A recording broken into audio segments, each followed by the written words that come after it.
जीवावरती आहे. शब्द, स्पर्श, रूप, रस आणि गंध या पंचविषयाचा जो प्रभाव माझ्या जीवावरती आहे, हा प्रभाव सुद्धा त्याच वेळेला कमी होऊ शकतो जर मी साधूची संगती केली, जर मी संतांची संगती केली. नाही तरी मला कोणकोणते विषय गोड वाटतात. आता इथे बसलेले आहेत, थकून भागून आलेले आहात, भूक लागली असेल तर तुमचं लक्ष असेल लवकर संपवलं तर बरं होईल, म्हणजे लवकर जेवता येईल. कोणत्या गोष्टीचा प्रभाव असेल हे मी सांगू शकत नाही. लवकर संपलं, जेवायला लवकर मिळेल, घरी गेलो तर झोपायला लवकर मिळेल. कोणत्या विषयाचा प्रभाव असेल, कोणत्या इंद्रियाचा प्रभाव असेल हे सांगू शकत नाही. आणि त्यांचं प्राबल्य एवढं असतं आपल्यावरती की मी वाहत वाहत त्याच विषयाच्या मागे जातो आणि जो मला मार्ग दिलेला आहे तो मार्ग माझा चुकला जातो. मग माझ्यावरती जर इंद्रियांचा प्रभाव आहे, तो जर प्रभाव दूर व्हायचा असेल तर मला साधूची संगती करावी लागेल, मला संतांची संगती केली लागेल. कारण मायबापांनो, संत हे बळी आहेत, संत हे ताकदवर आहेत.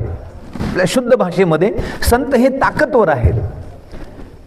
सर्वस्व जर त्यांच्या चरणी अर्पित केलं ना तर संत जीवाचा उद्धार करतात. आणि म्हणून जीवावरचा प्रभाव, जीवावरती मायेचा प्रभाव, जीवावरती इंद्रियांचा प्रभाव हा दूर करायचा असेल तर साधूची संगती, संतांची शरणागती. कारण संतांची शरणागती केली तर संत हे सद्गुरूपर्यंत घेऊन जात असतात.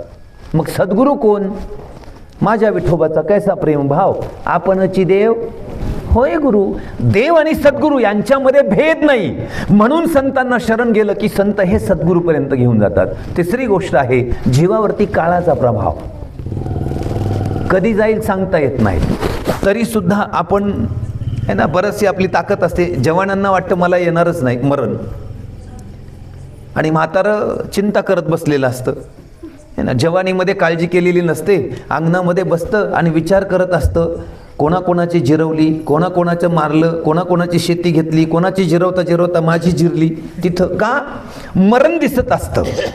काळाचा प्रभाव आहे, तो कधी कुणावरती येईल सांगता येत नाही. आणि म्हणून काळाचा प्रभाव जर दूर करायचा असेल ना मायबापांनो, मला साधूची शरणागती करावी लागेल, मला संतांची शरणागती करावी लागेल. करत नाही आपण, ती करत नाही. विचार करता करता लक्षात येत नाही आपल्या, एक धागा सुखाचा, 100 धागे दुःखाचे.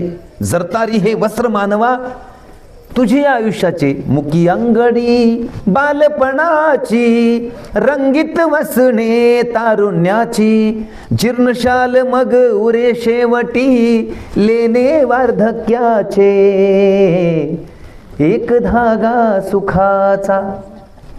माझ्या जीवनात ते सुख नाही आलं पाहिजे. बालपण माझं मातीखान्यात गेलं, तरुणपण तर मातीखान्यात जाऊ नये. तरुणपणी तर मला उद्धार करता आला पाहिजे. अरे 16व्या वर्षी ज्ञानेश्वरी लिहिली, त्या महाराष्ट्रामध्ये मी राहतो. 16व्या वर्षी स्वराज्याची शपथ घेतली, अशा छत्रपती शिवरायांच्या महाराष्ट्रामध्ये मी राहतो. 42व्या वर्षी लोकांना गाथा दिली, आयुष्याचं कार्य संपवलं, त्या महाराष्ट्रामध्ये मी राहतो. 32व्या वर्षी शिकागो परिषद ज्यानं गाजवली, एक सद्गुरूचा संदेश माझ्या देशाला दिला, त्या देशामध्ये मी राहतो. परंतु मायबापांनो, माझ्या जीवाचा उद्धार करायची गोष्ट मला कळू नये. हस्तिनापूरचा राजा होता, दिल्लीचा शहनशाह, ऋतुध्वज नावाचा राजा होता. नदीला शिकारीला गेला, नदीच्या कडेकडेने चालला होता. बाजूला पाहिलं, एक सुंदर अशी युवती, भक्तीचं तेज तिच्या चेहऱ्यावरती होतं, तपश्चर्येला बसली होती. राजा ऋतुध्वजाचं लक्ष तिच्याकडे गेलं आणि पाहिल्यानंतर म्हणतो, आहा काय सुंदर ही युवती आहे, काय तेज आहे. ते तपस्येचं, भक्तीचं तेज तिच्या चेहऱ्यावरती पाहून तिथे त्याने बाण काढला आणि तिच्या पायाशी बाण मारला. सू करत तो बाण गेल्यानंतर त्या बाणाच्या आवाजाने तपश्चर्या भंग झाली. पाहिलं तर कोणीतरी राजबिंडा तरुण समोर उभा आहे. नजर झाल्यानंतर राजा ऋतुध्वज म्हणतोय, हे युवती कोण आहे माहीत नाहीये, मी या नगरीचा राजा आहे आणि माझी इच्छा आहे की तू माझ्याशी लग्न करावं. ती सांगते, बघ राजा, मी जरी तू नगरीचा राजा असेल ना, मी ध्यानधारणेसाठी आली आहे, मी तपश्चर्येसाठी आली आहे, मी भक्ती करण्यासाठी आली आहे, मला लग्न हा काही विषयच नाही आहे माझा. पण त्याने बराचसा आग्रह केल्यानंतर ती लग्नाला तयार झाली.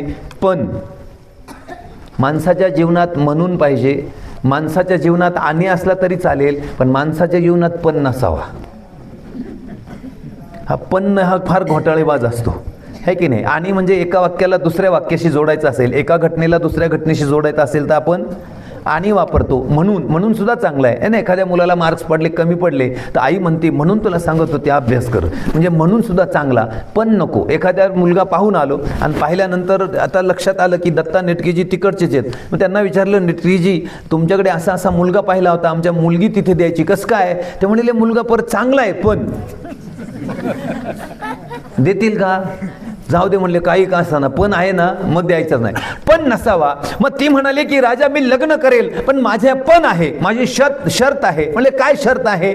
म्हणले बा लग्न केलं ते संसाराच्या बलिवेदीवरती आपल्याला सुंदर अशी मुलं वगैरे होतील, मुलगा हो मुलगी हो, त्याला शिक्षण तू द्यायचं नाही, त्याला शिक्षण मी देणार.